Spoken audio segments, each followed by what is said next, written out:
Okay, let's work example 1 here. And a part of the rest of this class is, I'll say a lot from one of my favorite YouTube videos. But the first thing you got to do is you got to look at it and identify what all these different parts are that it's describing for me, right? Here's a bunch of different things that have been given, and then here's what I'm being asked to find. So think back to the beginning of the class when I said, what am I being asked to find? What problem am I trying to solve? And what am I being given to solve it with? So it might be handy to pull out your equation sheet and keep it with you. I still have my terms labeled here. By the exam, you're not going to have all of these terms labeled for you, but you need to know them, right? So right here on my equation sheet, that is called VB. And that's the voltage that has a B field around it. That's why there's B field happening. There is the magnetic field B, the magnetic flux density. There's a B field intensity, if you will. Right here, that is my F load. It's the mechanical loading. I have a bar L, and I have a resistance R, and I want to find the current I flowing through the motor and the velocity, which on this equation sheet is U.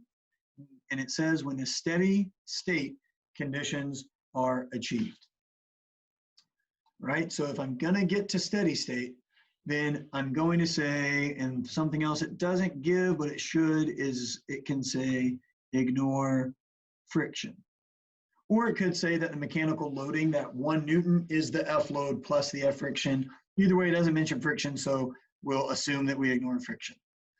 Okay, so what we're finding I, U, and L. We're going to use the equations that were given here and what's being described.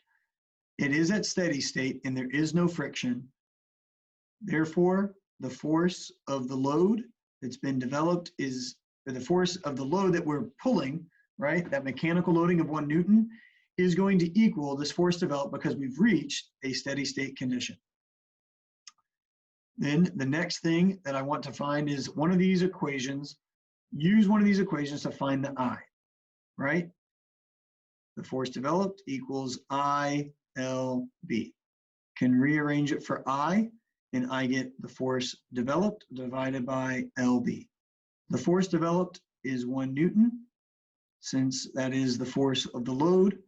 The L is 0.1 meter, and the B is 0.5 Tesla. When I divide that, I get 20 amps. There is my I. The next part is I want to find the U. U equals, actually we'll erase that and say what the equation is first, and then we'll rearrange it.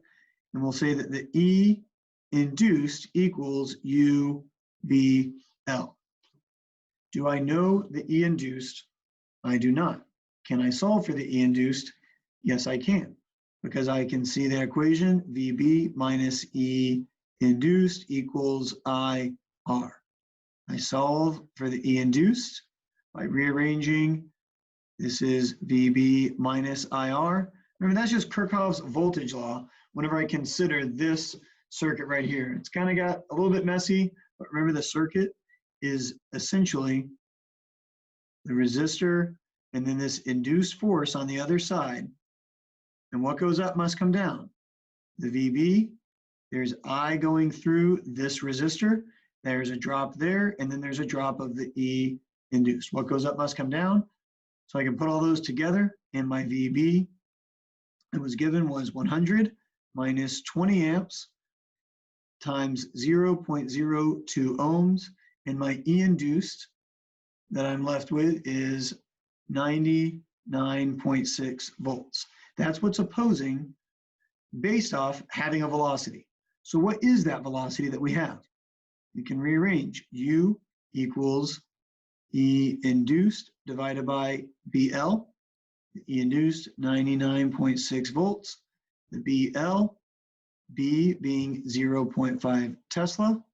The L being the 0.1 meter. And my velocity here comes out to 1.992 kilometers per second. There's the last one. Next one. I don't know why I said find L. We already had L. We found the two parts that we were being asked to solve. There we go. Find I and U. Find the current flowing through and the velocity. We found both of those. Done.